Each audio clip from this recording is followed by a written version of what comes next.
Hi again then guys, and welcome to another speed build for Forza Horizon 4, and this time for a very highly requested vehicle, the Lamborghini Sesto Elemento, of course. Now, one of the great things about this car is the fact that it is so good through corners. Of course, that's one of the advantages of any kind of track car, and this one is no different. Now, as far as the tuning goes, for engine swaps, that kind of stuff, you want to go for the Racing V12, because the standard engine doesn't have a huge amount of power. Even when you tune it up, it's not as powerful as the V12 option, and I don't know how many ways I can say this, and people still seem to have trouble. Fit racing parts. It really is not complicated. I have loads of comments on these tunes saying, I can't get your same numbers, I can't get your diff, I can't get the gearbox to be tunable, because you haven't fitted the racing parts. So I don't know how many times I have to say that. Now, as far as the benchmark goes, it's not the most impressive thing around, or at least it doesn't seem to be. It's not Koenigsegg level or Bugatti level for straight line performance, but of course the advantage of a car like this, as I said, is the cornering. In conjunction with how fast it is in a straight line, it's so compact, lightweight, and very viscerally fast through corners, as well as actually being surprisingly forgiving. Now, as far as the gearbox, you want a final drive of 4.2, then individual gears of 3.3, 2.05, 1.47, 1.15, 0.93, and 0.76. As far as the alignment, we've got neutral camber and tow. Of course, all-wheel drive does most of the work for you anyway. 4 degrees of caster. Anti-roll are on 25 and 40 respectively. Springs are on 80, 115, and the lowest ride height for the front and the back. Dampers on 10, 14, 5 and 6.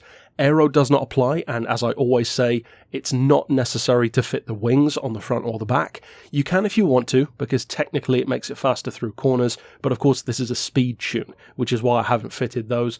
And finally for the diff, I've gone for 100% on both acceleration and braking. It's heavier through low speed corners and surprisingly loose through high speed, which I find to be pretty good.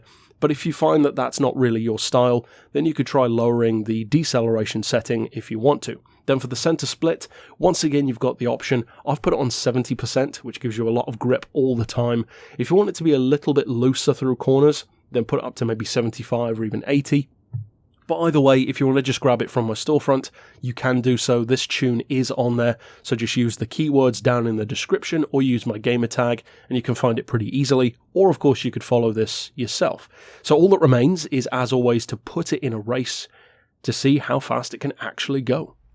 Now, as I said, the spec, the raw benchmark, if you will, for the speed on this car doesn't sound the most impressive thing around, but the reality is it's so good through corners and, crucially, gets to that top speed so quickly that it more than makes up for like the 10 to 15 mile per hour disadvantage that it has over some of the other supercars and hypercars. So ultimately there are cars that can outrun it, of course, but the combination of how good it is through corners, both low speed and especially high speed, it corners like it's on rails. In fact, sometimes it turns in too much. It's more sensitive through corners than you'd think.